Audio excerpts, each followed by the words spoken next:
Just starting. 1 second. Sure. Yeah, over to you. Go ahead. Yeah. Hi, everyone. A very warm welcome to one and all. So this is our first ever Deccan Birders Indo meet through an online session. So we are really excited, and I think the response is also overwhelming as we have like 49 participants as of now, and more might. So see, the schedule is going to be like this: 6 to 7. Rohit is going to present it, and Q&A session is going to be by 7 to 7:30. So everyone will be mute by from 6 to 7, and after 7 we'll unmute everyone. And if we want to talk about Rohit Naniwadekar is a scientist at Nature Conservation Foundation, and his area of interest is ecological role of hornbills in tropical forest. So he's working specifically on hornbills and on the tropical forest. So without much further ado, so let's welcome Rohit on this. Hi Rohit, the screen is yours. Hi, thank you so much. Yeah. Am I audible? Yeah. Yes. And okay. Yeah, and one. Sorry, I missed. I didn't hear. I'm audible, right? Okay. Hello. Yeah. Okay. Yeah. Am I audible now? Yes, you're audible now. Yeah. At 7 to 7:30. So whoever has a question, please raise your hand, or there is an option of thumbs up on the reactions, so you can give up that. So we will give you that opportunity. Okay. So Rohit, the screen is yours. Yeah. Get continue.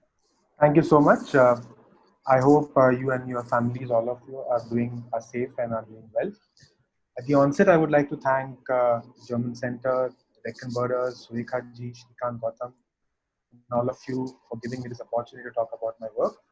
And today, over the next 45-50 minutes, I'll be talking about the research that I've been doing, and I've been part of some conservation work on hornbills for the last 14 years in Northeast India, and more recently also in the Andaman Nicobar Islands, more specifically on Narcondam Island. And I'll be basically talking about that work over the next 1 hour.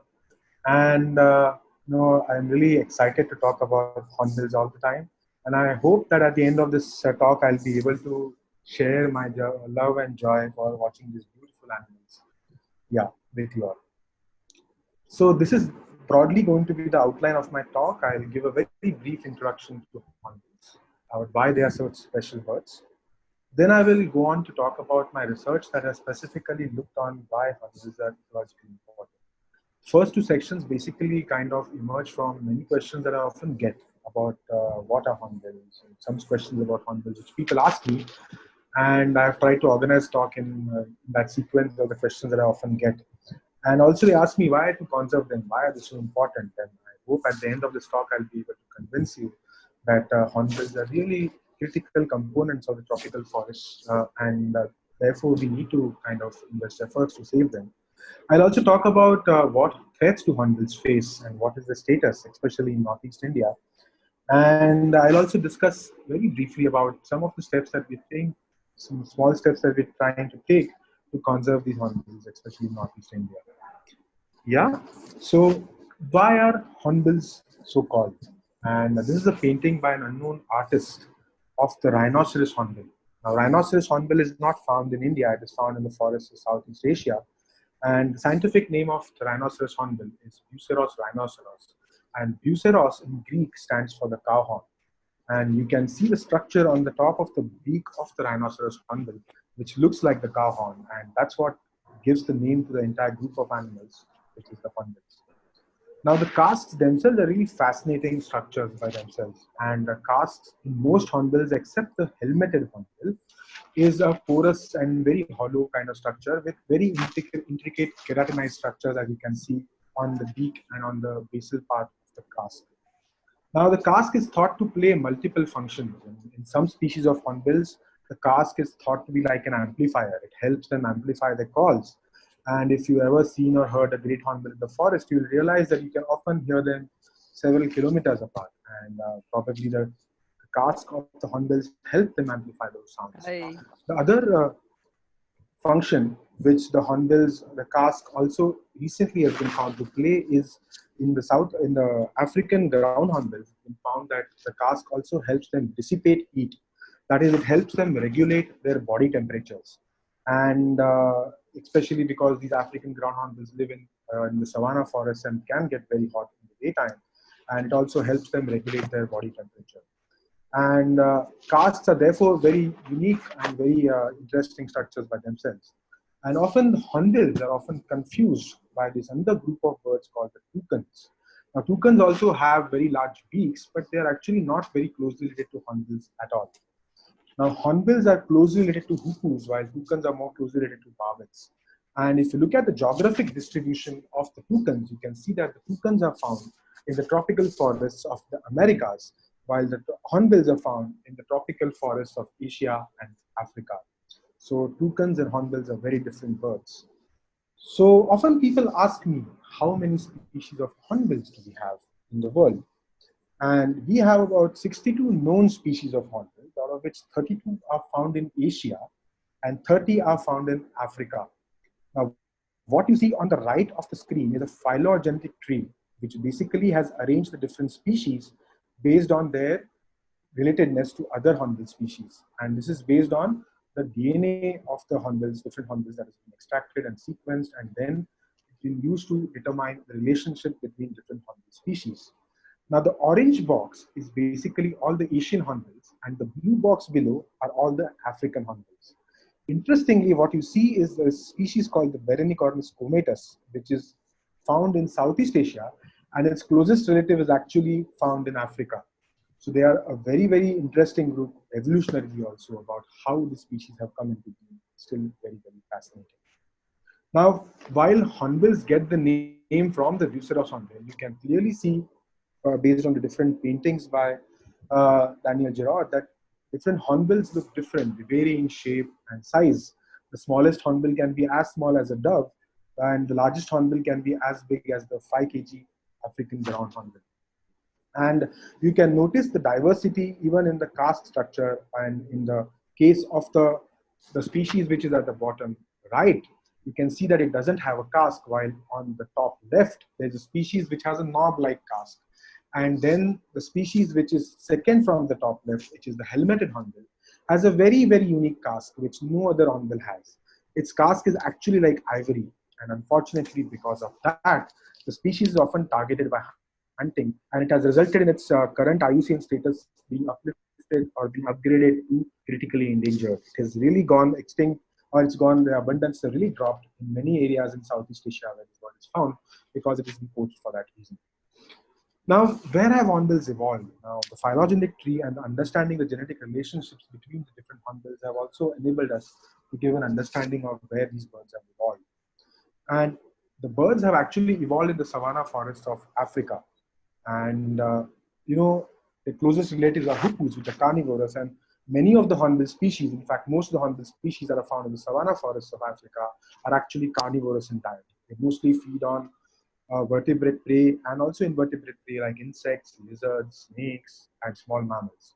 It's only the forest-dwelling species of hornbills that are found in Africa and in Asia, which predominantly feed on fruits. So the savanna-dwelling hornbills of Africa are mostly carnivorous, while the forest-dwelling hornbills of Asia and Africa are primarily frugivorous.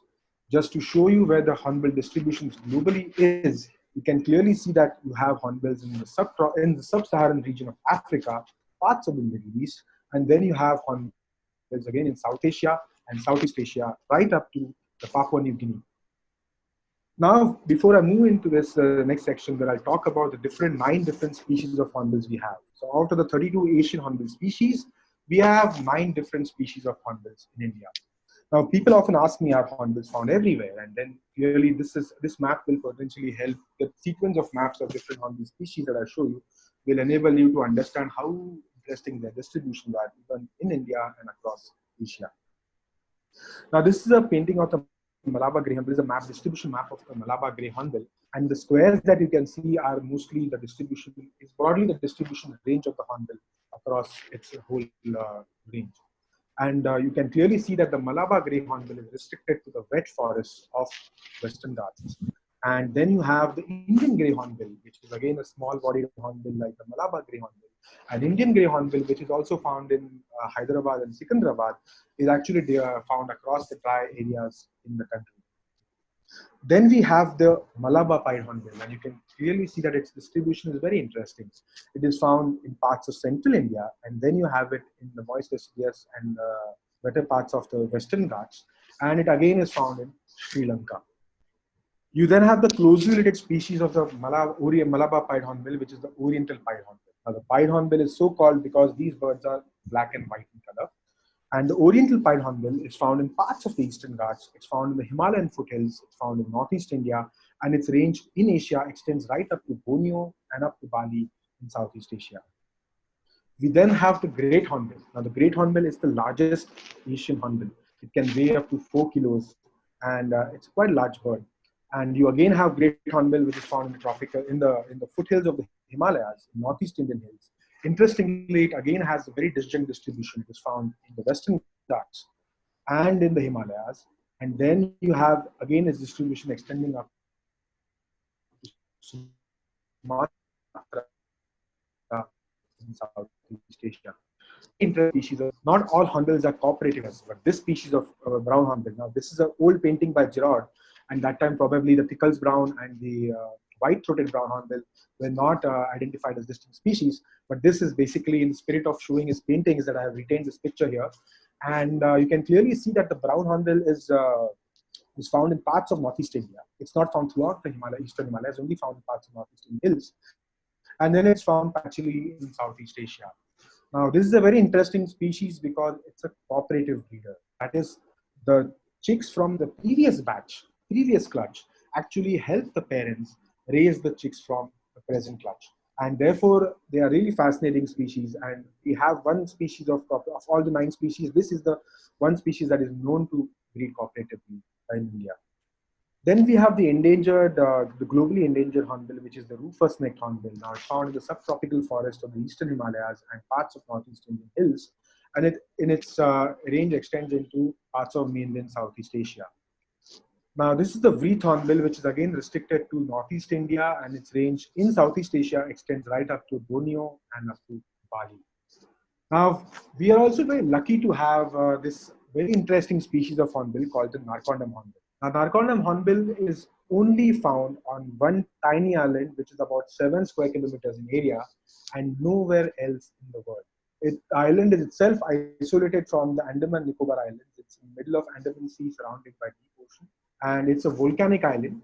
And it's a fascinating species because its closest relative is actually found in the other extreme of the hornbill range in Asia, which is right in Papua New Guinea. So the closest relative of this species is the Blythe's hornbill or the Papuan wreath hornbill. And that is found in the other extreme of the Asian hornbill range in Asia, which is in Papua New Guinea. Which is really fascinating.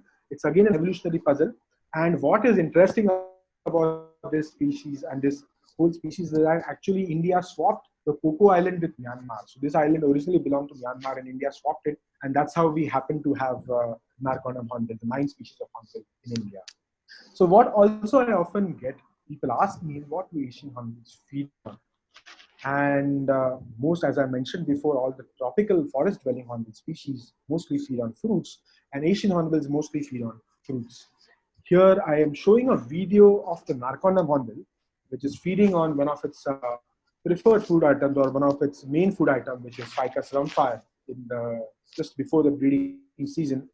And I hope you all are able to see the video. And one fascinating thing about hornbills is that, they mostly feed on fruits. More than 75 to 80% of diet, or up to 95% of the diet of hornbills can be fruits. And they are very, very choosy, and they pick up the ripest fruits, and they very deftly handle those fruits and they swallow them. You can see how the bird is looking for ripe fruits, picking them up very gently and swallowing those seeds. Now, while figs themselves are small seeded, they also feed on large seeded fruits like this Caryotomitis. Now look very carefully here. I hope you all are able to see the video about how the hornbill is delicately removing the peel of the palm fruit, and then it is swallowing the seed with the pulp. And it's amazing, hornbills have binocular vision, and they are able to see the tip of their beaks, and which probably allows them to be very, very gentle and so deft in the way they are able to handle this fruit. Now, as I mentioned before, hornbills, while most of the diet of hornbills is fruits, they also sometimes complement their diet with some animal matter. They'll feed on bird eggs, they'll feed on bird chicks, they'll feed on lizards, they'll feed on insects, they'll feed on crabs, among other things. Now, if you look at hornbill fruits, I already spoke about figs, and we all know how figs look. But the other interesting hornbill fruits are these drupaceous fruits and these arylate dehiscent capsula fruits. Now, drupaceous fruits, to give you an example, from human parlance, we eat jamun, syzygium, and syzygium is a drupaceous fruit. And when it ripens, it becomes black in color, so the tree signals to the frugivore that the fruit is ripe and they can enjoy it. When the fruits are unripe, they are green in color. So there's also a lot of signaling between the plants and the frugivores, which allows the frugivores to probably pick up the ripe fruits and then swallow it, apart from other chemical pathways that operate. Now, on the right of the screen, what you see is the arylate dehiscent capsula fruits. Please do not get baffled by the name. I'll break it down for you. Now, it's called a dehiscent fruit because only it opens up when it ripens. And what you see inside the black part is the seed, and on the black part, what you see, the yellow or orange color thing is actually the aril. And only when the fruit is ripe will it dehisce. And the aril, the orange color thing, which is called the aril, and it is very, very rich in lipids. And this is one of the preferred fruit items of hornbills in Northeast India. And to give you again an example of species that we depend on, which is the arylate dehiscent capsula fruit, and which also incidentally is a hornbill fruit plant, is actually the nutmeg. And hornbills love nutmeg, and again, nutmeg also dehisces on ripening, and it again has an aril and a seed. So it's very important, it's very fascinating the way plants communicate with these frugivores. And this is again a picture, this is again a photograph of a arylate fruit, or a capsula fruit, which is basically not arylate, it's capsula fruit, which is mycelia, and it is opened up after ripening and it shows bright red color, it's attracting the frugivores. And basically, one thing which is really unique about, or one thing that probably many of us don't think is, why do fruits have pulp? Why are seeds covered with pulp? Now, it's basically a mutualistic relationship between plants and frugivores. Now, the plants are basically rewarding the fruit-eating animal for the service that they get in return, because the seeds are actually dispersed away from the parent plant, the mother plant. And the plant is giving the reward to the frugivore to take the seed away from the parent plant. Now, why do seeds have to move away from the parent plant? And that is something that many of us would have noticed, that under fruiting trees, we often see a lot of fruits that have fallen, and they often rot. Now, under the fruiting tree, if the seeds fall, what happens is they get infected by pathogens like fungus, or they get attacked by insect predators and all that. And often in the forest, you'll also have rats coming and feeding. And you can see in this camera trap picture, there are seeds laid out. And the rat this is a brush-tailed porcupine, which is found in Northeast India, which is coming and feeding on the seeds. And seeds are like babies of plants. And the seeds are destroyed, then plant actually depend on the seeds to land up in safe places away from all these predators and pathogens, so that they can germinate and establish and ensure that the species continues to persist in the landscape. And therefore, frugivores like the hornbills are especially important, because they swallow the fruits, they do not damage the seed, and they disperse it away from the parent plant. And the reward, the pulp that is there, or the nutritious aril that is there on the seed, is a reward which the plant gives in return of the dispersal service that frugivores provide. And one thing that we should remember is that not all fruit-eating animals are dispersers. You can have a frugivore or a bird that pecks on a fruit and only feeds on the pulp and doesn't disperse the seed. And that's not it's a frugivore true, but it probably is not a seed disperser. Yeah. So this is a very interesting, fascinating thing about how they disperse seeds. Now, seeds, this is like the jamun fruit. This is a seed of a palm called the Livistona jenkinsiana palm. And I was waiting for hornbills under a fruiting tree and in Paki Tiger Reserve. And a hornbill came and perched on a neighboring tree, and it regurgitated the seed. Now, this fruit of this seed is actually like black in color, and you can see when it regurgitates the seed, there is no presence of any pulp on the seed, and it has not damaged the seed at all. And that is one of the very key services that hornbills provide. They don't damage the seed. In fact, what studies have found is that hornbills actually enhance the germination ability of seeds. So some species of plants, when they get gut treatment in the hornbill's gut, it enhances their germination ability. And therefore, hornbills play a very important role in these forests. Now, that is fine. They are feeding on fruits and dispersing them, but one important aspect that we need to know is how many seeds are hornbills dispersing, because that is what is characterize their role, and quantify their role in this contribution to seed dispersal. So this was one of the things that was probably previously not known, and I thought to study it as part of my PhD. And I went right up to the extreme eastern corner of India, northeast India, in fact. And it's a place, it's a paradise called the Nandafa Tiger Reserve. It's in the finger that enters Myanmar. In the map, I've shown it with an arrow. And it's a beautiful, fascinating landscape. And it's spread over a large area of almost 2,000 square kilometers and across a very wide elevation gradient from almost about 300 meters above sea, 2,500 meters above sea level. And one of this, it's a really fascinating place, but it has very poor access. And we had to do a lot of hiking. So I spent about 6 years there, and 8 months in a year, I would spend camping in the forest. Me and my field staff, and they were very, very amazing people in the forest, the Lisu tribes with whom I worked there. And we would carry our rations, and we would go and find places to camp in the middle of the forest. And we would camp there, and we would have all kinds of animals visiting us. So this camp was very beautiful. It was in a pass, and we would have mass palm civets going above us, coming very near our camps. And those 6 years of my life were absolutely memorable. And I've been to some other beautiful parts of forests in India, but this clearly was one of my top favorite places in India. And it's a fascinating place because hornbills also, as we found out, as we walked transects there, we estimated their abundances.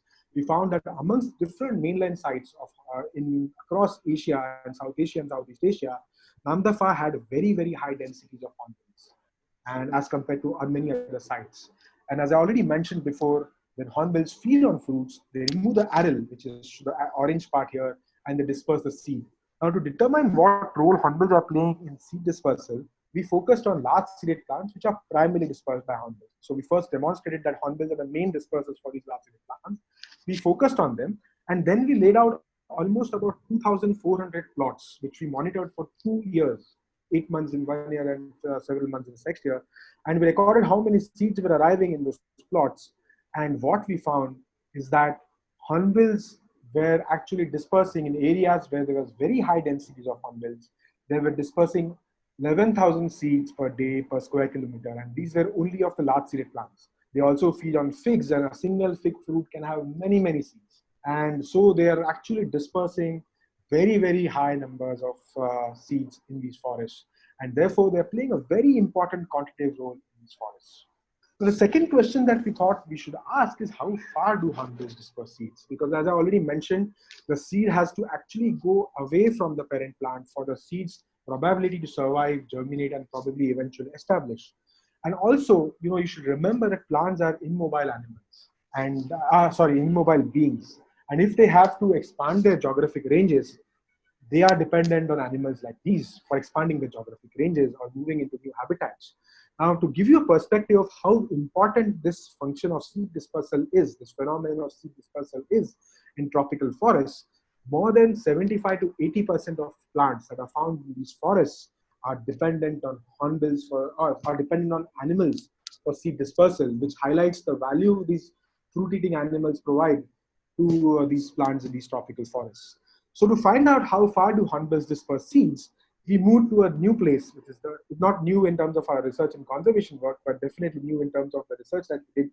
This place was a Pake Tiger Reserve, and Pake is again in the foothills of the Eastern Himalaya in Western Arunachal Pradesh, and it's again a very beautiful place, spread over 860 square kilometers, and we spent 2 years there and trying to trap these very, very intelligent birds with very, very good vision.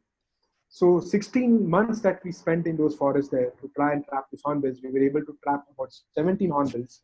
And this is a very tough project, because we used to get up at 3 o'clock in the morning, go in dark, because these are early risers, these birds. They are amongst the first birds to come on fruiting trees. So we used to go in dark in elephant country, put out these canopy mist nets, and hope that the birds don't see the nets, because they would invariably avoid flying into nets, and they have very good vision.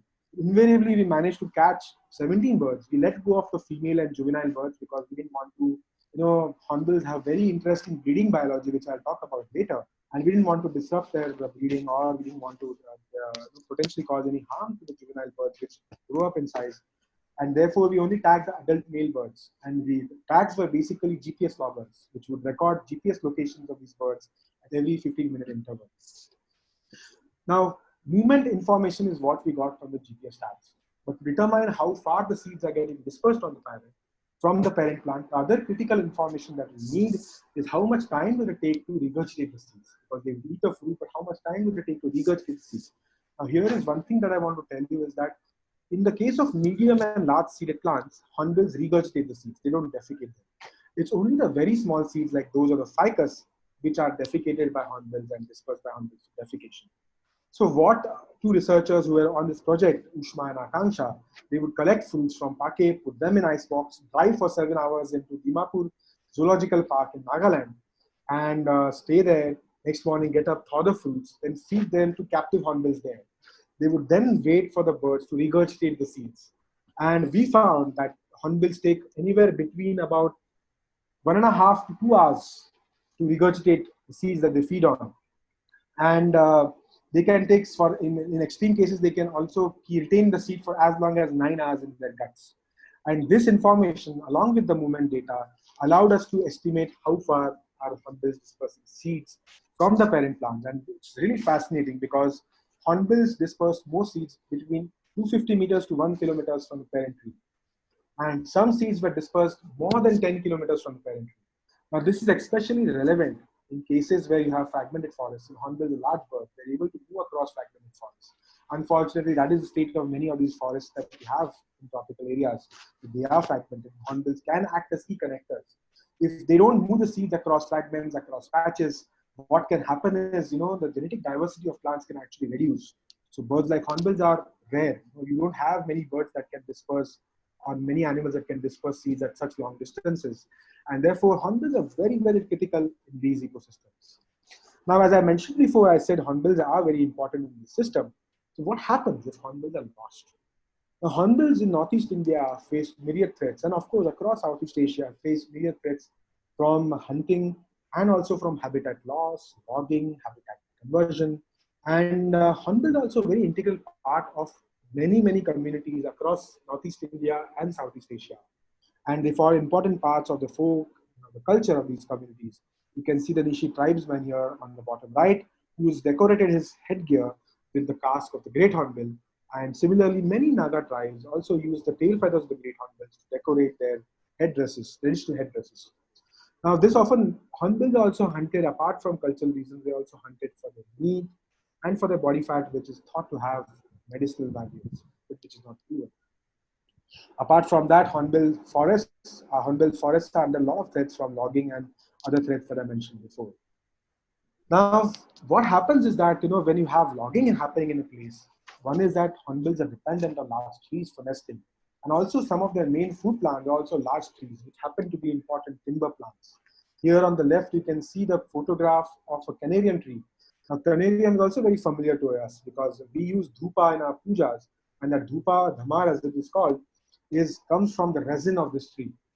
And this tree is heavily harvested not only for its resin, but even for the timber, which is thought to have high timber value. And therefore, these species are lost. So therefore, logging not only affects availability of nest trees, but also availability of food resources to hornbills. And when hornbills are hunted, then you always remove the seed disperser or remove the individual from the forest. And therefore, to find out what happens because of these two threats to hornbills, we compared sites where there was no hunting or logging to sites where there was hunting and logging. And it's often one of the things that happens is that it's very difficult to find where sites with only logging or there is only hunting.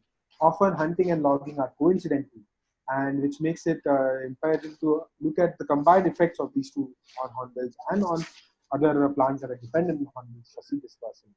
So we found that in sites where there was no hunting of hornbills, we found that and there was no logging, of course, where there's very good abundance of food plants and very good abundance of hornbills. But in sites where there was a lot of hunting and there's logging, hornbill abundances and hornbill food plant abundances were also very low. As a consequence of that, we found that the number of seeds that were arriving in the forest floor were actually also very, very less in sites where there was hunting and logging. And because of that, the regeneration of these plants was actually getting compromised, and there was very, very poor regeneration in sites where there was hunting allowed. And here is something that, that is what we are doing with these threats. We are completely changing the trajectory of plant species composition. We're completely altering the plants that will eventually grow in these forests because of these anthropogenic threats. Now, given that hornbills are very important for these plants, and many of these plants, unfortunately, which hornbills disperse the seeds of, also are important commercial importance to us. Therefore, it makes all the more sense to think carefully about what these threats and how are these going to affect the forests in the long term, and in terms of availability of these resources to humans also in the long run. Now, given that hornbills are playing such a very, very critical role in the regeneration of tropical forests and helping the forest and helping maintain the diversity in the forest, what is happening to the status of hornbills? Because that's something that also is important for us to know. Now, if you typically pick up a bird book and look at the distribution maps of hornbills, in this case, I'm showing the distribution of the rufous-necked hornbill in across its range, and you'll see that you've seen that you'll find the bird is distributed across large patches in Northeast India and in Southeast Asia.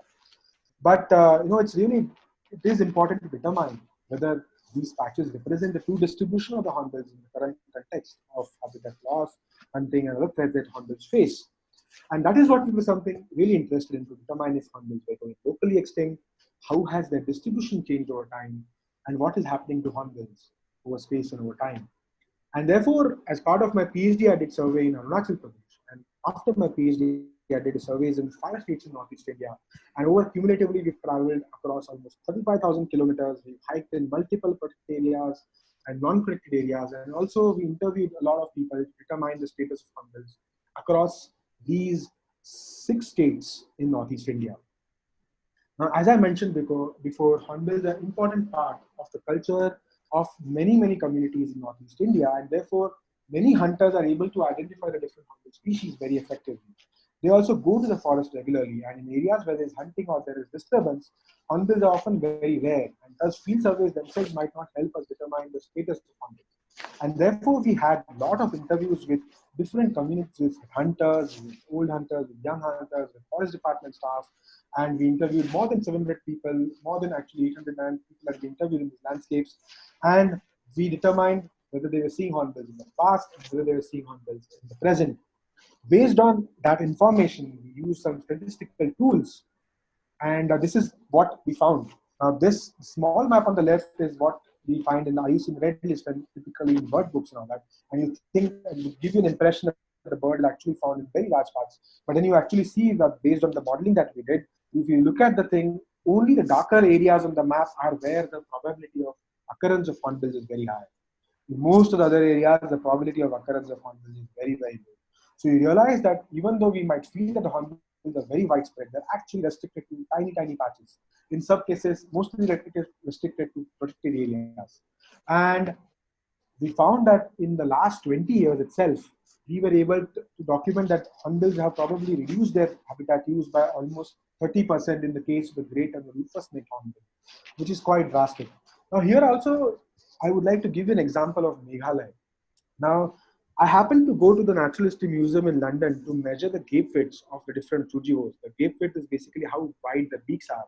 And this was in context of figuring out what kind of fruits they feed on and what kind of fruits they'll be able to feed on. Now, when we went to the Natural History Museum there, and we found wreath hornbills which were collected from Shillong way back in the late 1800s and early 1900s. If you go to eBird today and if you look at distribution of wreath hornbill in Meghalaya, you'll find a single isolated record of the wreath hornbill in Balfakra. And there are no wreath hornbills. So over the last 100 years, actually the drastic reductions of hornbill distribution that happened in much of the ranges in Northeast India at least, if not elsewhere. So given that hornbills are facing, their populations are using, places like Namdafa and Pake are some places that you can count on your fingertips, especially in Northeast India. There are not such many such places where hornbills occur in such high abundance. And given that they are facing such threats because of multiple anthropogenic activities, we thought that we should try to do something for hornbill conservation. So as part of the Eastern Himalaya program of the Nature Conservation Foundation, we've been doing some conservation work on hornbills in Northeast India, some of it which is relevant in the short term, and some of which is relevant in the long term. Now, before I jump into this, and this is something that I would want to now bring in, is the fascinating breeding biology of these birds. Now, typically, most people associate hornbills with their breeding biology, but today I wanted to reverse the order. And I wanted to first demonstrate that hornbills are not only fascinating because of the breeding biology, but they're also very, very fascinating animals because of the ecological role they play in these tropical forests. And here I'll show the video of the male great hornbill feeding the female in the cavity in the Tetramelis duriflora tree. I hope you're able to see the video. The female's beak, you can see, it's a very big cavity, and the female has actually sealed the cavity using its feces, and it leaves a narrow slit there to actually through which the male can feed fruits. The male is feeding, in this case, the fig fruits to the female. Now, as you can see, the birds are actually nesting in very, very large trees. This Tetramelis tree would have been several hundred years old. And unfortunately, a couple of years down the line after I took this video, a storm actually caused the tree to uproot, and the nest was lost in this case. And what is really fascinating is that the female is locking herself inside for more than 3 months inside the cavity. And it only comes out of the cavity about 3 weeks before the chick fledges. Until that time, the male bird is single-handedly feeding the female and the chick. While it mostly feeds fruit, it also occasionally complements it with animal matter, with the fruits that it provides. Now, this is something that is really fascinating. And in cases of the wheat hornbill and the rufous neck hornbill, the female actually might come out with the chicks itself. So for 4 months, the male is single-handedly providing fruits, which is absolutely fascinating amongst these birds. Now, because of logging, we're losing these large trees. So one of the things that we should probably do is to try and see if we can restore some of these cavities which are abandoned by hornbills. Now, why do hornbills abandon cavities? Now, this is a picture of me next to a hornbill cavity, and up in the canopy, about 20 meters in the canopy. And it's a different view from there, and you get to see how hornbills see the world. It's very different from the way we see the forests. It's absolutely fascinating. And hornbills can lose their cavities or their nest because if the floor of the hornbill cavity sinks.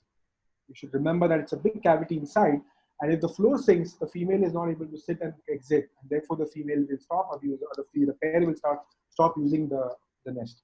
Again, the slit of the cavity itself might become narrow, and that would not allow the female to enter the cavity, and therefore they might abandon the nest.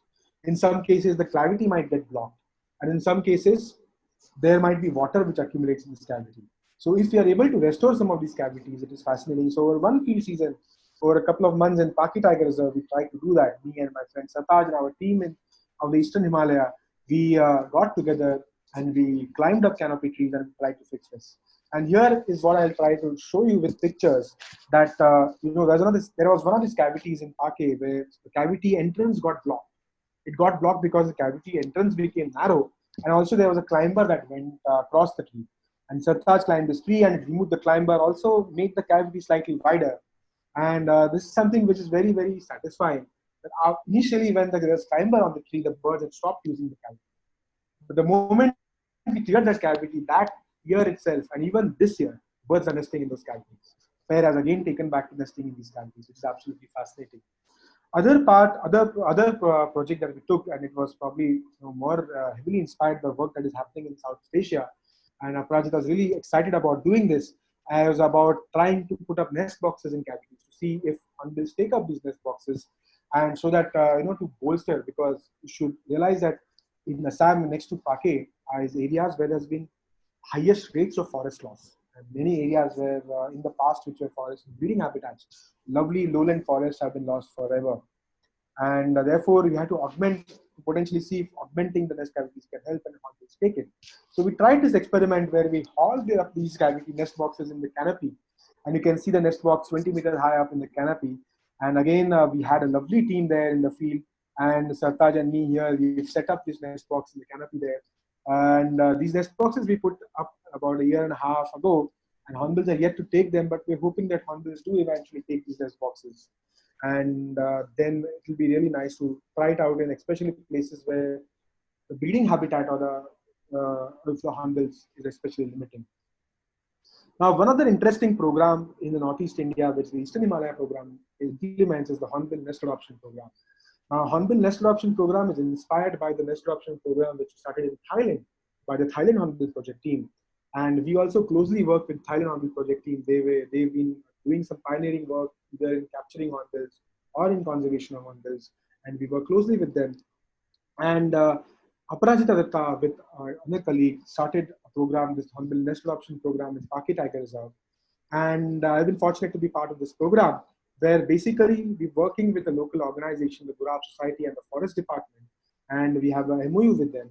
And the model is basically we work with the local community members who protect the nests, and they protect the nest in the sense that they ensure the trees are not logged, the nest trees are not destroyed, and the hornbills are not hunted.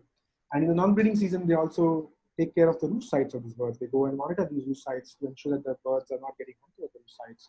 And then we seek support from urban citizens who donate money to, which is used to provide salaries to the nest protectors and also to do some community work in and around Paki Tiger Reserve.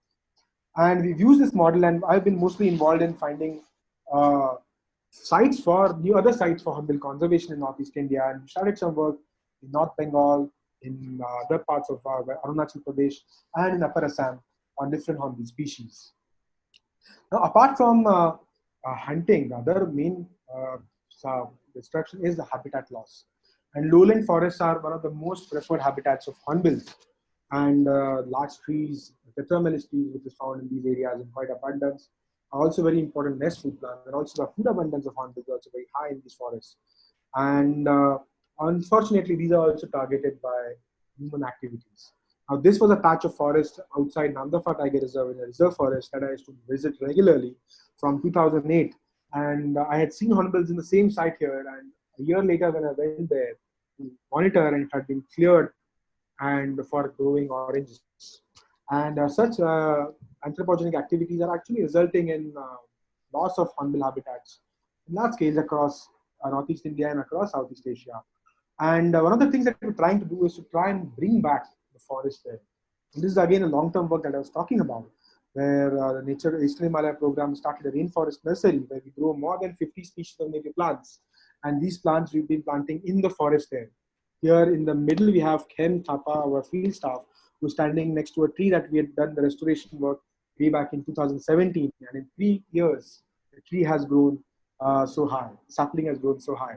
And we have Kali, who's standing next to a sapling that was planted in a patch, in a degraded patch inside Pake in 2018. And you can see that, again, saplings have grown back. We're hoping that in the long run, we're able to bring back these forests in these sites, one sapling at a time. So here I would like to take a small jump. I've been speaking about my work in the Northeast.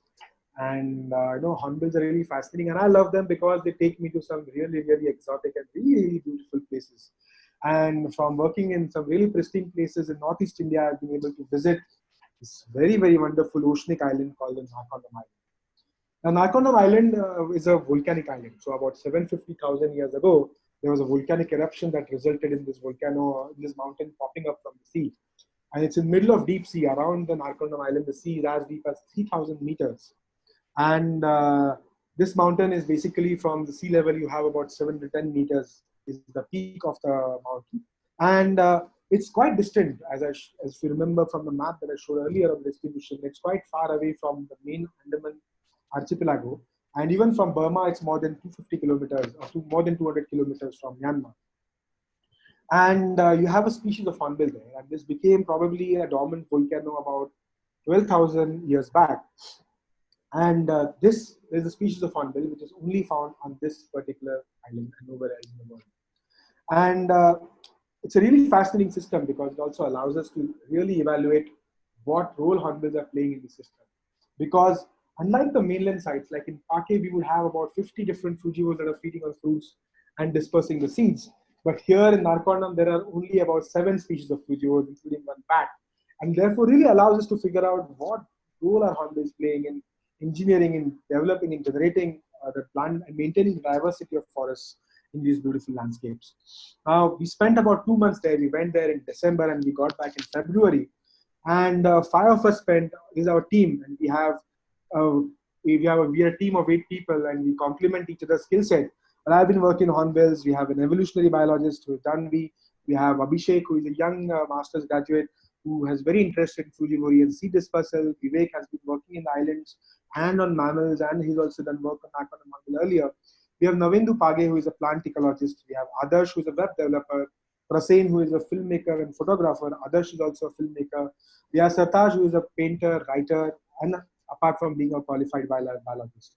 And the whole idea is basically we want to generate information on the hornbill, on the island, and also communicate it to the larger audience to demonstrate what such lovely marvels we have in our country. The hornbill itself is jewel, but the system itself is absolutely wonderful. Really fortunate that the island has been declared as a protected area, and we've been able to protect it all this while. The Narcondam hornbill itself is fascinating, as I already mentioned, because evolutionarily it's a puzzle. You have the closest relative, which is found in Papua New Guinea. How the species came into being is something that we would love to understand. And then, when we estimated the abundances of hornbills and other frugivores, what we found was absolutely fascinating. That hornbill abundances is the highest on the island amongst all the different frugivores. We estimated about more than 1,000 hornbills on the island, and the second most common frugivore, incidentally, is the Asian quail. And the abundance of Asian quail was about 1/4 that of the hornbill. We estimated the abundance to be about 250 birds. And then we have the 2 imperial pigeons, which is again about 250 birds. And therefore, these frugivores are the Narcondam hornbill is the main frugivore on the island. We documented it feeding on a diverse array of plants, and it is the main frugivore, especially for many of these large seeded plants. And you were talking about plant diversity here. We're fortunate to have plant ecologist Navindu on our team. And the previous known checklist of plants from the island was about 133, which was done way back in the late 1800s by this gentleman called Prime. And after that, there was this first systematic survey that we did, and Navindu was documenting more than 200 plants on the island. The previous list was about 133 species, and now Navindu has documented almost 220 species of plants on the island. And many of them are probably hornbill food plants. And it's an absolute fascinating place because you sit in the forest and you look around, and everywhere you see hornbill food plants. The abundance of some of the food plants itself is staggering. We're looking at densities of figs which are much, much higher as compared to many of the mainland sites. At least that's what our initial results seem to indicate. And again, they are very, very fascinating birds. You saw the courtship display of these birds. And again, they are nesting in this really interesting breeding bias. We were able to see that the female is inside the cavity and the male is feeding. And you look at the amount of sealing that the birds have done. It's absolutely remarkable using its feces. Now, you have a wildlife sanctuary, and you will feel that the Narcondam story itself is very fascinating. So Dr. Ravi Shankar did some fascinating work, not only for the hornbills in terms of documenting the population of hornbills systematically for the first time way back in the late 1990s, where he had estimated about 400 birds. And Vivek, who also worked on the island in 2003, he estimated the population to be about 400 birds again. And in 2010, when Dr. Shankar Raman and then Shirish, they went and estimated the abundances, they found the densities of birds actually had gone up and they were much higher. And it's probably a combination of multiple reasons that has resulted in the increase in the population of birds on the island. But it's absolutely fascinating that we found similar densities to what they have reported in the 2010. But itself, the fact that the hornbills are playing a key role again in the system, single-handedly they're driving, they're probably responsible for maintaining the tree diversity in the forest. It's absolutely fascinating. And one of the things which often happens is whenever humans go, either purposefully or inadvertently, it kind of cause some disruption to the system. Now, rats are menace. Now, we have not introduced rats on the island purposefully in our country. But inadvertently, if a ship breaks down on an oceanic island, or through human presence on the island itself, rats often get introduced on the island. Now, rats are on oceanic islands. When I refer to oceanic islands, are islands which are never connected to mainland. And Narcondam is probably one of those islands which has been never connected to mainland. And, and we have rats which have got inadvertently introduced on the island. And they have no natural predators on the island. And they are very, very abundant. And one of the things that we were really interested in finding out is what impacts are rats having on the seeds of many of the hornbill food plants. Because hornbills are dispersing the seeds, but if rats are super abundant and destroy the seeds, then it's a problem in the long run in terms of the plant species that eventually end up growing on the island. And therefore, we did these experiments on the island where we put out seeds under the parent plant and away from the parent plant to determine what threats rats are having. And our initial results seem to indicate that in case of some species at least, there are very high levels of seed predation by rats. Now, rats are known to also not only affect seeds through predation of seeds, but they're also known to negatively impact abundances of invertebrates and also smaller vertebrates like birds and lizards. And this is something that's going to take some of our attention in the future. We're trying to figure out what impacts the raptors are having. And we'll try to work with the different agencies to try and see if we can find a solution to the problem, if there is one, in the long run. And you can see the seeds of some of the hornbill fruit plants there in the top left.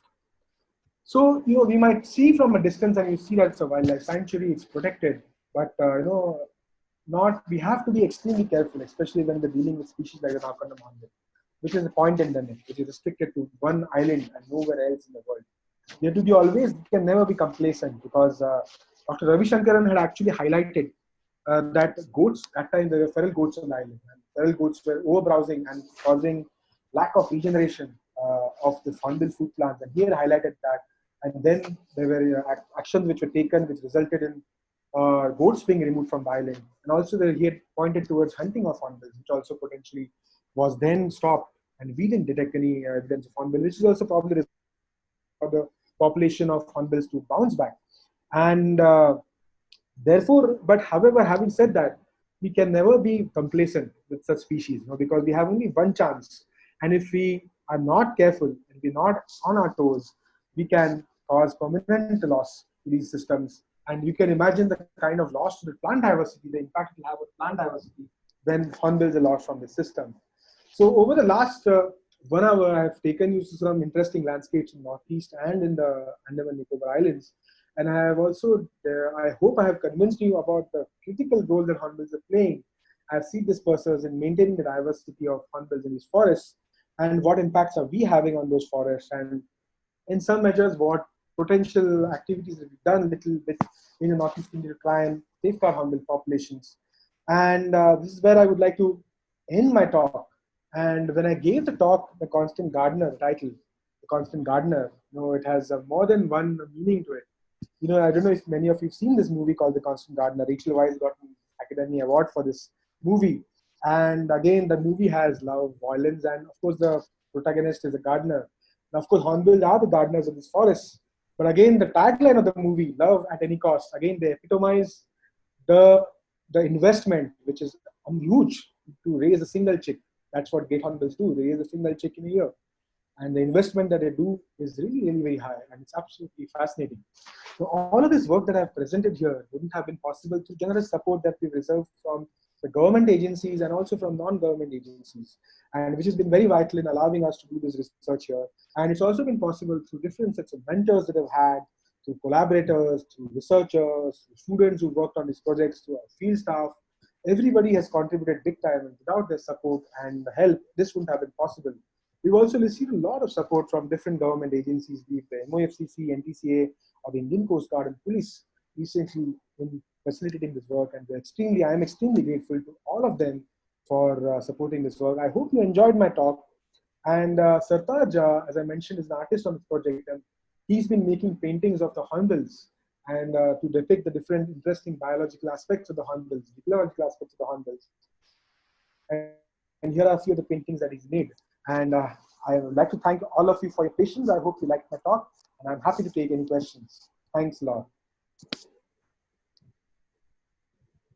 Yeah, hello guys. Thank you very much, Rohit. It was very informative, and the mind-blowing facts that you gave about hornbills are like really great. And I hope like everyone is convinced about myself. I have convinced that yes, they play a very vital role in nature.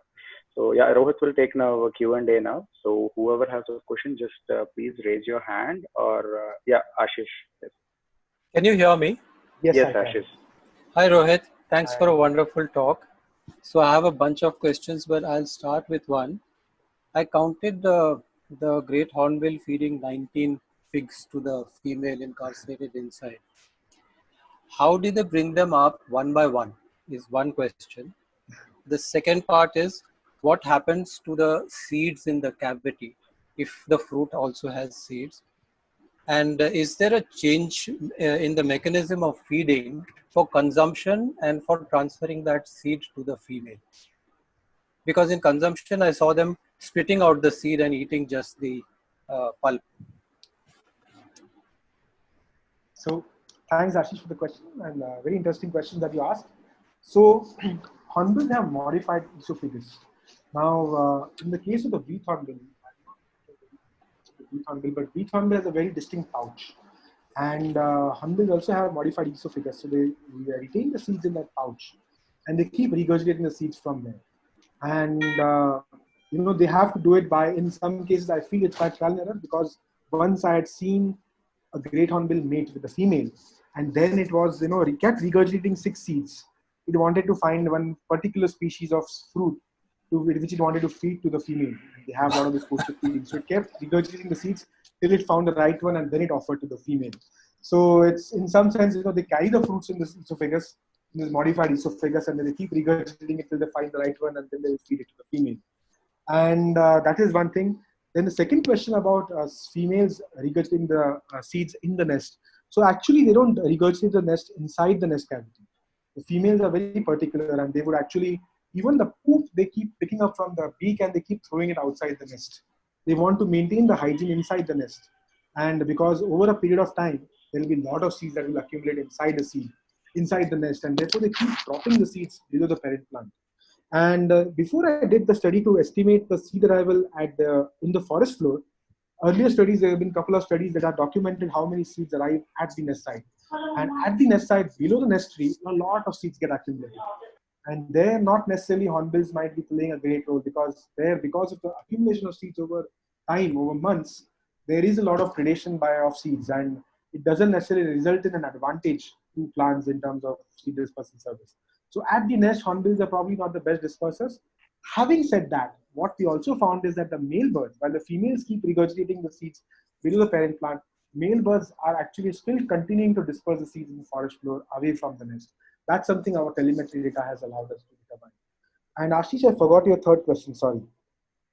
Is there a change in the feeding mechanism of the male when he is either eating the seed or transferring it to the female?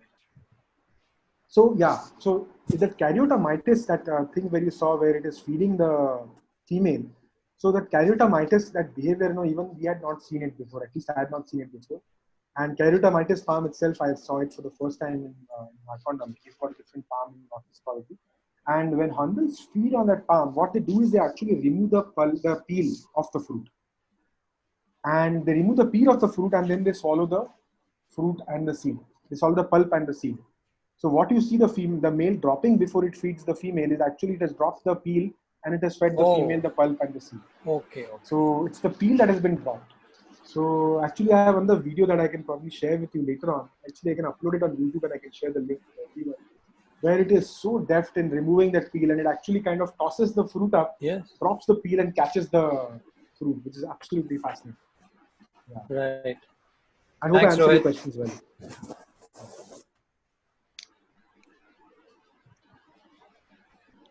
Hi Rohit, there is one question in the chat, so I'm just reading it aloud. Do the hornbills make the cavity or use or existing natural cavity in the tree? Also, yeah. Okay, Also, is all the info given by you available for reference online maybe? This is from Redmine. I don't know the name of it. Yeah. Sorry, I forgot to mention that. So hornbills have large beaks, and often one might feel that they are able to excavate their own cavities. And the hornbills actually don't excavate cavities. They are secondary cavity nesters, which means that they are dependent on cavities which are already there in the forest. Now, how do these cavities come into being? Now, either when a storm happens and the branch falls, there can be a cavity that can result in the main tree trunk, or there could be some disease that the trunk suffers from and the trunk eventually rots and falls down, and that is what would result in the cavity being formed. Or you have birds like woodpeckers. In Pake, we have the great slaty woodpecker, and they make large cavities which eventually might even become larger, and hornbills might take up these cavities for nesting. And so therefore they don't construct their own cavities, and they're dependent on these cavities which are formed either through naturally or through cavities which are formed by woodpeckers. And also in Narcondam, in fact, there are no woodpeckers. So all the cavities that we have there, we've seen, are probably because of storms and the branches falling off or some other natural reasons. There are no woodpeckers on the island. So yeah, that's another reason, another very interesting aspect of the Narcondam island itself. And coming to your question, yes, so most of this information that I presented today, most of it is published. And I recently published a few papers. And I can share that on Google Scholar. If you go type my name out, you will find my profile, and I have curated the profile, and you'll find all my research papers there. And most of the information that I've presented in these talks has been published in those papers, except the Narcondam work. Narcondam we just got back in February, and we are still in the process of analyzing the data and all that. But we'll hopefully publish that work very soon. Yeah. Yeah, I think one more question from the same. She's Sarah. Okay. What are the threats of other predators to hornbill nest and hornbill chicks? So because that's why one of the reasons that hornbills seal the cavity. Sealing of the cavity itself is fascinating. Now, if you look at why do hornbills nest in cavities, if you ask me that, probably I would say it's because of the evolutionary reasons. Because the ancestors were nesting. If you look at the gurupus, which are the closest relatives of hornbills, they nest in cavities. They in fact roost in cavities. So hornbills probably took to nesting in cavities because of their ancestors were nesting in cavities. But sealing is something that where they seal the cavities is something that is very, very hornbill trait. And in fact, the ground hornbills don't seal the nest cavities, but all the other hornbills except the ground hornbills seal the cavities. And sealing is probably something to dissuade the predators from entering the nest cavity. So having said that, our nests in the Northeast, so we've had predation events which we've documented in the Northeast, where in one nest, one of the great hornbills that I showed, which was flying and with a tag on the back, that particular male, female, the nest, actually in that particular breeding season, what happened is the female had exited from the nest. There was still chick in the cavity and a yellow-throated martin. So there are these small carnivores, or bears, in fact, have been documented, like the Malayan bear has been documented to predate on hornbills. They break through and they either enter the cavities, and yellow-throated martin actually fed on the chick. It entered the cavity and fed on the chick. Similarly, in the case of the wreath hornbill, there was a yellow-throated martin which entered the nest cavity just when the chick was about to fledge, and it predated on the chick. And even in the case of Southeast Asia, binturongs have been documented to predate on chicks. And in the Western Ghats, there was a friend of mine, Ram Mone, who's documented this lovely video of a civet, common palm civet, trying to enter the Malabar pied hornbill nest. And in that video, you can see that the Malabar pied hornbill, of course, is able to use its beak and deter the small Indian and chase away the small Indian civet. So, if I wanted that the threats of other predators to hornbills nest and hornbill chicks, yeah, mostly these small carnivores like civets and maybe the small bears probably are in the main predators of these hornbills at the nest. And all hornbills are frugivores. So as I mentioned, the savanna-dwelling hornbills in Africa, they are mostly carnivorous.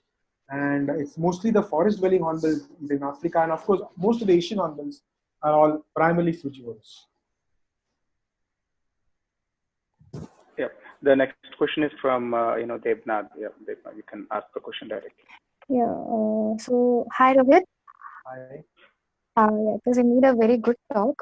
So my question was, has there been any successful awareness campaigns in the northeastern tribal communities who culturally hunts on hornbills? Because it's very difficult to convince people to change their cultural habits. Because I have friends from certain communities who belong to Nishit tribe, and I tried talking to them, but they seem pretty adamant of not changing their cultural habits. So has there been any successful awareness campaigns in those areas?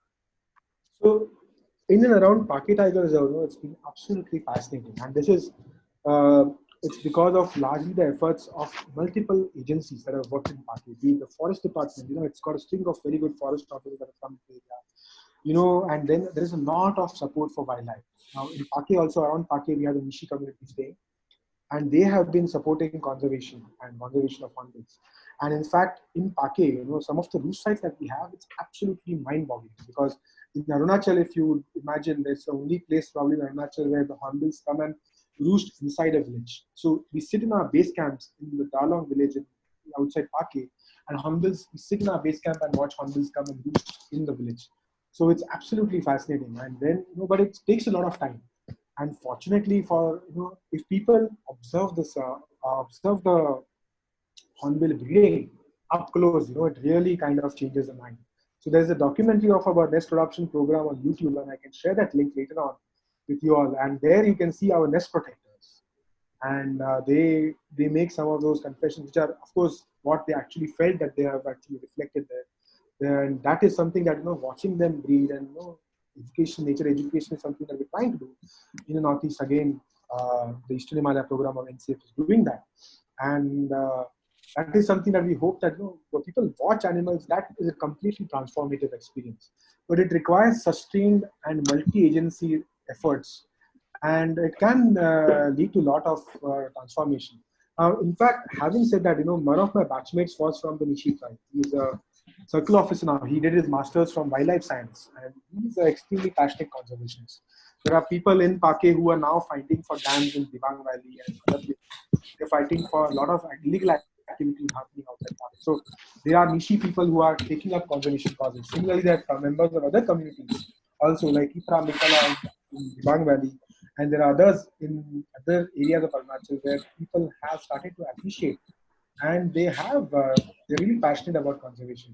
It's of course a slow process, but it is possible, I think. And it's engagement, and it's about dialogue, and it's about different kinds of agencies that are required to kind of convince and transform or change perceptions towards wildlife and conservation. Thanks, Rohit. Okay. Yeah. The next question from Amit. Unmuted. Amit.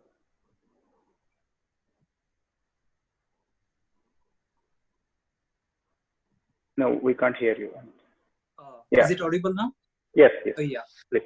So my question is about food preference. As you have mentioned in your slides that 90% of the Asian hornbills are frugivores or herbivores.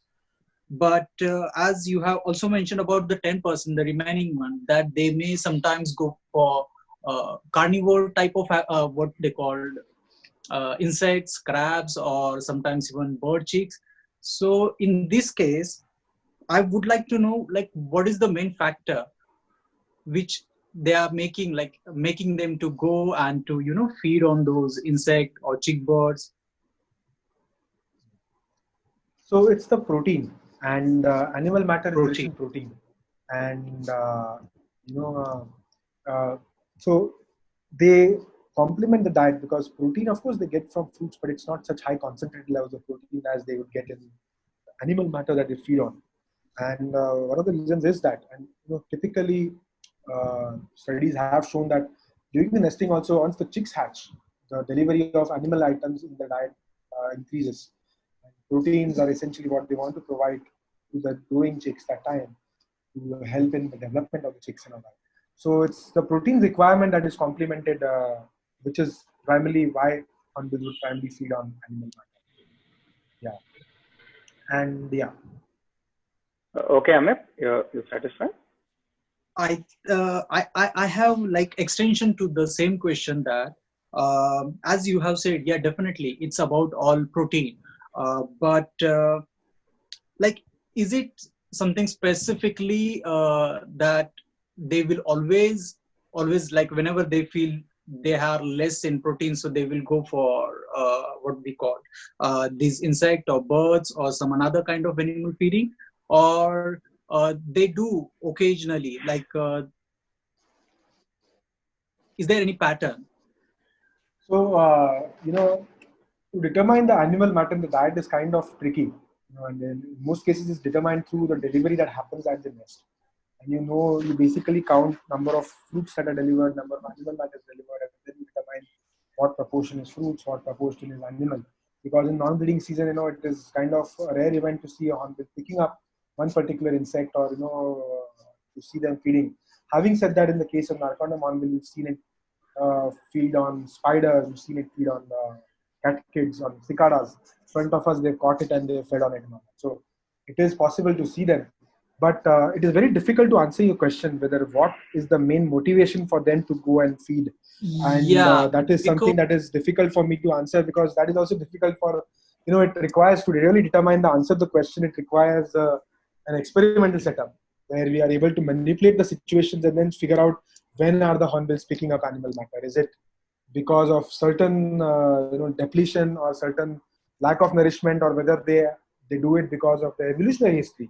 Because that also could potentially play a role, because the ancestors are mostly carnivorous animals. They feed on, so there could be both proximate factors, which could be to complement the diet, or they could be completely ultimate factors, which are evolutionarily dependent, which could cause the animals to feed on animal matter.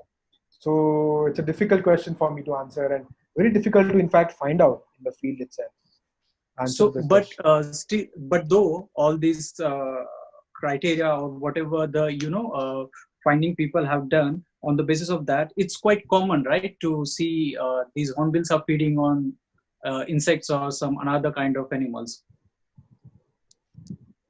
So yeah, it is. I would not say it's common, but yeah, if you spend enough time watching them, you will of course observe them. I would tell you offhand that we've recorded Narcondam hornbill about feeding about 500 times on different kinds of food items, and out of which 10 times we saw it feeding on animal matter. So that's the kind of proportion we're talking about.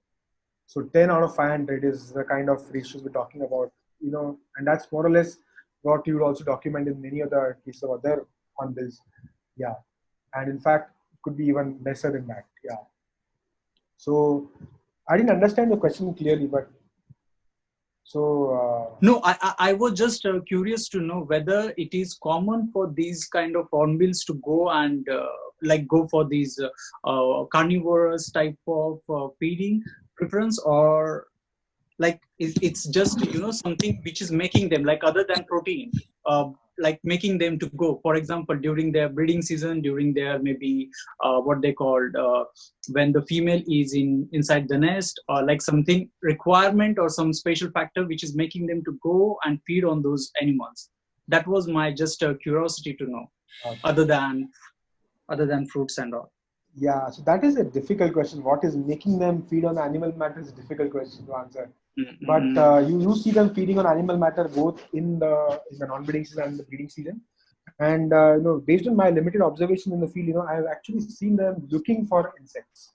So, and that I've seen both in the case of northeastern hornbills and even in the case of Narcondam hornbill, where they actually go into the foliage of a non-fruiting tree and they're actually looking for, and you can clearly make out they're actually looking for insects, another animal matter and all that. So they do go looking out for them.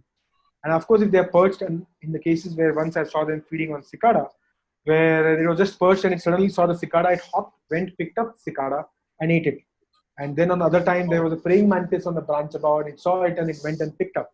So if they see an animal matter, they would actually go and pick it up and they would actually feed on it. So, I see. Yeah. So, but what is the reason why they're going and feeding, whether it's the dietary nutritional requirement or whether it's an instinct, if you throw a ball in front of a cat and it ball rolls, the cat has an instinct to chase it and catch it. Now that's purely instinctive reason that, cats, anything that they see moving, they're a hunting instinct that is there. So whether it is that which drives them to feed on insects or whether it's the nutritional requirement to complement that is difficult to answer, given the field observation that we do. Thank you so much, Rohit. Thank you so much. Yeah, thank you, Amit. Yeah, Rohit, we have few questions from the chat. Okay, there is are all hornbills frugivore from Infinity? That's what I could say. I think I answered that one. I said that the savanna hornbills are actually carnivorous in Africa, but all the Asian hornbills mostly and the forest-dwelling hornbills in Africa, the Ceratogynna and the Bicanistis hornbills in Africa are again mostly frugivorous. Okay. Yeah. From Tara again, any indicator of rufous-necked hornbill age based on marks on upper beaks? So it is an interesting question, and so in the first few years, probably yes, but later on, I think it slows down because how hornbills typically live. The great hornbill has been documented in captivity to live for 40 years. The ground hornbills live even for larger, they longer. In fact, they've been documented to at least live for at least 50 years, if not more. And I'm expecting that even the rufous-necked hornbill, which is about 2.5, 3 kilos, to live for at least 20 years, if not more. At least 20 years, definitely. So you don't see hornbills with 20 markings on the beak. And I would suspect that, till a certain age, yes. But beyond an age, it accumulates, the lines accumulate after every few years. And having said that, it's interesting because Humayun Abdul Ali, he had captured Narcondam hornbill from, he got 2 chicks and he kept them in BNHS in Bombay. I think in the way back in late 70s or early 80s. And he actually, there's a paper that is published in BNHS and he talks about breeds of the hornbill are like of the Narcondam hornbill are like the stripes that you see on the beak on the Rufous Nate hornbill. And at least in the initial few years, he saw that one wreath was coming every year. But again, the birds died at the age of 6 years because the female actually ended up fatally injuring the male, and then the female was shifted to Delhi Zoo and it eventually died there. So they, of course, didn't live there, probably didn't live their full life. And but I would suspect that beyond a certain age, the number of lions accumulate once every few years. Okay, yeah, and very two similar questions from Umesh and Tara. What about snakes? Do they also predate on these chicks? So because the female is throughout inside with the male, with the chicks, so that is less of a likelihood. And hornbills actually feed on snakes. So small snakes like vipers and all that, they've been, and even some tree snakes, they feed on, and they actually deliver it at the nest. So there's a nice video of the Thailand Hornbill Project team where the female inside is actually feeding on a snake, which the male has just delivered. And so if the male, if the outside, and once the female is inside and the cavity is sealed, it's very difficult for any animal to enter. And I have seen this cavity because when they come out of the cavity, they actually break the seal, and it's quite hard. So if the snake is at the cavity entrance, the female will definitely be able to chase the snake away. And it is quite, the beak is quite strong. In fact, it can actually fracture the fingers of humans. So it's very, very powerful. And when we were trapping once, they caught me. They caught a couple of hornbills that caught my fingers, and it is quite painful. So it's difficult for snakes to actually feed on the chicks, especially because the female is throughout inside. And that's probably one of the reasons that the female actually, that trait evolved of the female sealing herself inside to protect the chick and the egg from predators. Okay. Yeah, Shravan. Yeah, hi. Hi, Rohit. Yeah. Nice talk. I just want to know a little bit about more about courtship behavior of these birds. Yeah. So, hornbills, because many how species, do they get paired up and? Yeah, that is a very difficult question again to observe in the field about how the pairing happens. And in captivity, invariably what happens is they get really imprinted by human beings. So if you pick up a chick and if the human is exposed to it, then it will imprint on humans. In fact, it's very difficult to then get them to breed also. And that's what they've observed in captivity in hornbills in Europe and all that, where they try to breed these birds in captivity. Having said that, in the field, from what we've observed now and from what impressions I've drawn from multiple observations in the field is that, so there are a couple of things. One is that courtship is really, really fascinating because the male keeps feeding the female. Now, that is not something that is unique to hornbills. Even robins and the European robin would do that, and many other birds have been documented to courtship feeding. But the intensity with which hornbills do it before the female enters is absolutely fascinating. And they keep offering food items. And I have a video of Narcondam hornbill incessantly trying to clean a katydid for 5 minutes, just trying to clean the katydid before it offers it to the female. So that is the kind of the passion with which they actually kind of feed. So that is absolutely fabulous to observe in the field. Now, how does the pair formation happen? Now, this is something that is really interesting because this is also a dilemma that I have because you are dependent on a cavity. So the male has to typically cavity is a limiting factor. The cavity is not there everywhere. So you would expect that, okay, fine. Male has to go find a cavity. Once it finds a cavity, the female should pair up with the male. Otherwise, if it pairs up with a male which doesn't have a cavity, there is no point because they won't end up nesting. And the female will end up losing their breeding opportunity by pairing up with a male which doesn't have a cavity. Having said that, actually the observations that I've had in the field are quite to the contrary. Because I have seen very young pairs of wreath hornbills together. And because you can determine the very young, because in the case of the female, and in the case of the wreath hornbill, and even in the case of Narcondam hornbill, the female and the male chick, juveniles, they look just like the adult males. Okay. And in the Narcondam hornbill, it's only about 9 or 10 months later that that you can see that the color of the plumage changing from the typically male colored plumage to it starts becoming dark like the female.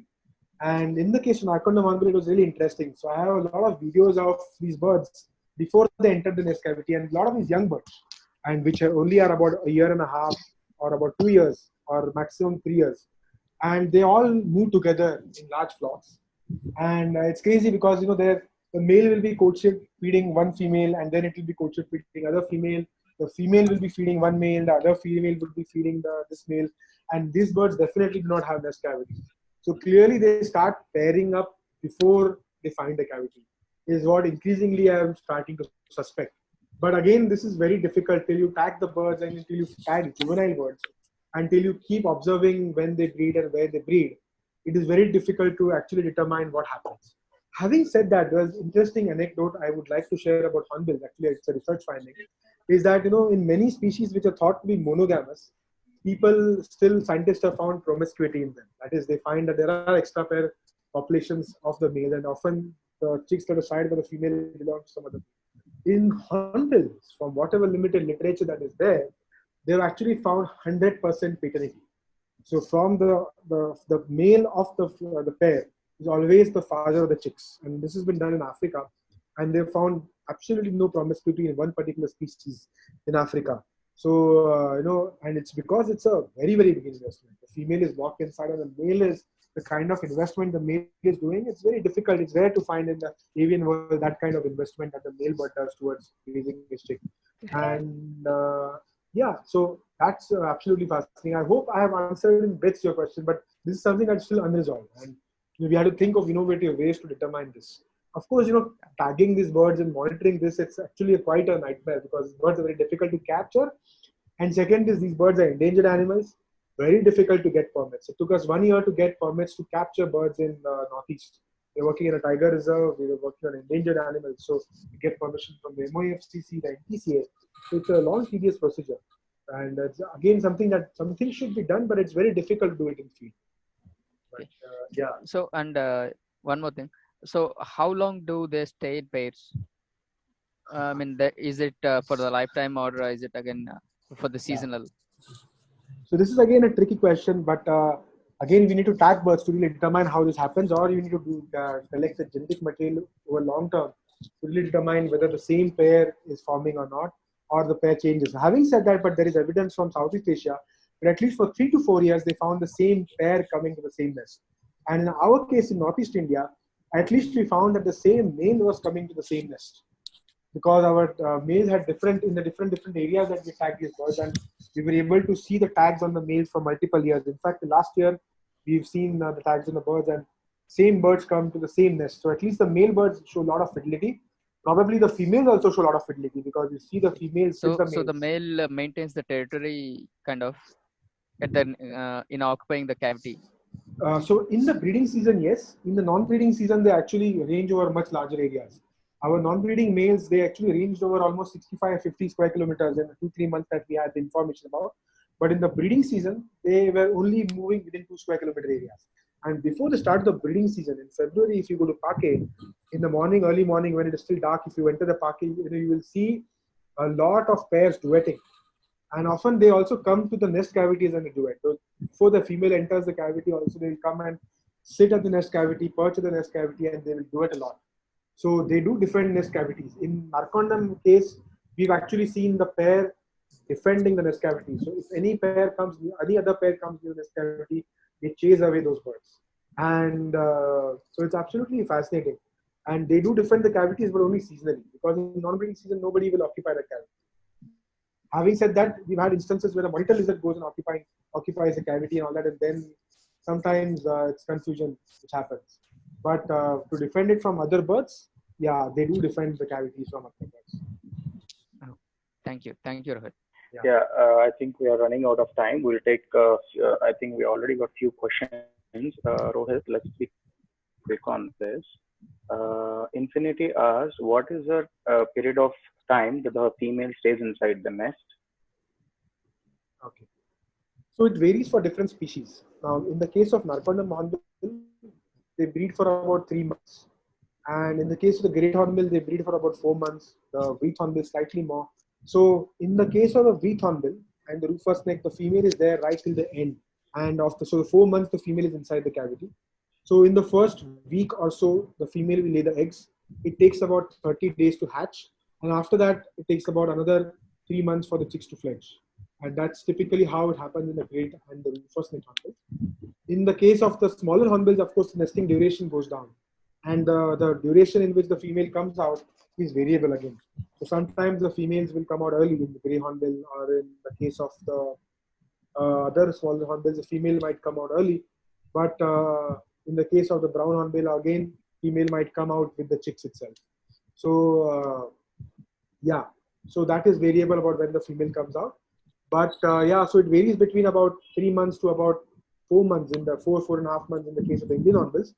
Having said that, it's even longer in the case of helmeted hornbills, where it's almost 5 months that the female has been locked inside the cavity has been documented.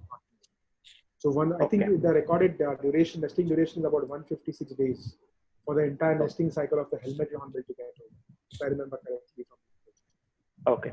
And we have one more question from Rupam. Did you anytime observe migration in hornbills? Yeah.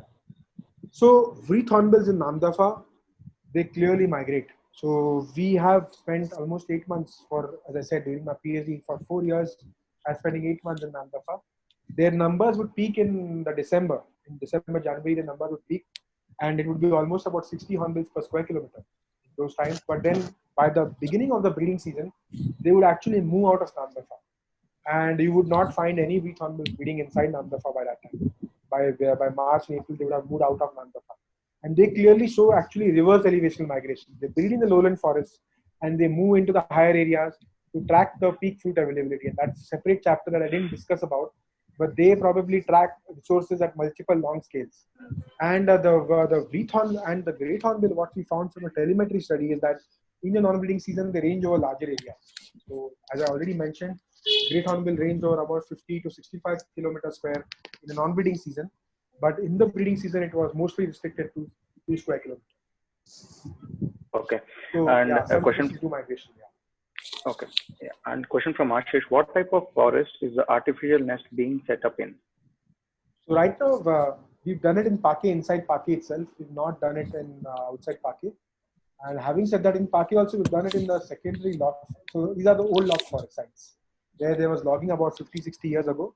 And in those forest sites, we've done it. But it's a very, very exciting experimental stage.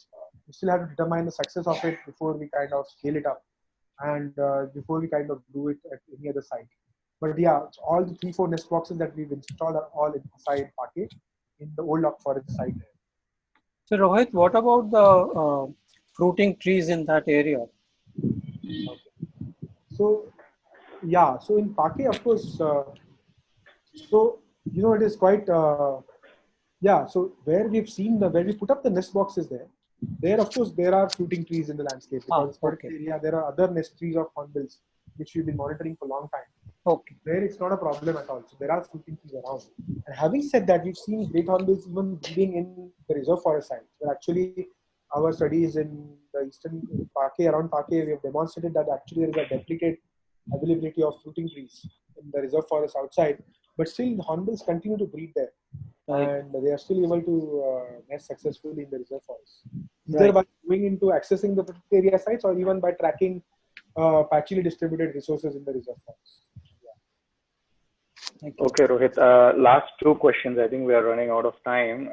Shravan, how do you determine eggs in the cavity got hatched? How many eggs have hatched in the cavity?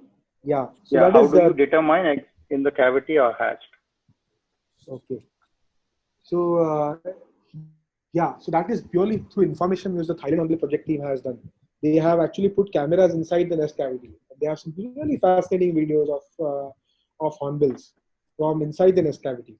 So they're actually they have actually pierced holes from behind, and they have inserted a through a pinhole camera, I think it's called, and from that they have determined how much time it takes for the eggs to hatch, how much time it takes for the when do the female lays the egg, and when do the chicks. Of course, fledging is eventually determined because if you monitor the nest cavities from outside, you can still determine it. But yeah, through cameras that have been set inside the nest. Okay. And Jyoti would like to know the links for donating to these projects that you have mentioned earlier. Definitely, I will share it with you guys after this talk. Sure. Yeah. Okay. Sorry, I forgot to share my email address here, but my email address, I will type it out in the chat box. Yeah, It is, please. Rohit@ncfindia. So that's my email address. So please drop me email and I will be happy to share all the details. And even if somebody wants to refer to my research papers, I'll be happy to share them over email. Okay. Okay, guys, it It was a wonderful evening. Thank you all participants, and especially Rohit. It was very, very informative. We all enjoyed, and hope your nests are taken up, your artificial nests are taken up next year. Okay. Yeah, I think Thank you so much. Rohit has dropped his email. So if anyone wants to contact him directly, you can do that. Okay. Thank you so much. Thank you so much. Thanks a lot. I really enjoyed See you interacting guys. with you all. Thank you. Thank you. Thank you so much, Rohit. Thank you all. Bye.